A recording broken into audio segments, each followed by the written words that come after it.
How to fix request access in Google Drive. Hi everyone, welcome back to our channel. In today's guide video, I'll simply guide you through the steps on how you can actually fix request access in Google Drive. So just make sure to watch the video till the end.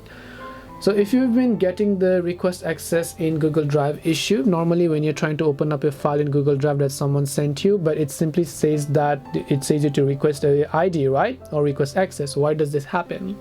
This happens when, let's say, someone has shared a link with you, but they remove your email from it. It's as simple as that. You do not have the permission to view that specific file or folder. That is the reason why this happens. So the only thing you can do in this case is not do anything. You only have to contact the person who owns the file to let them give you the permission on a Google account in order to give you the access for you to view that specific file.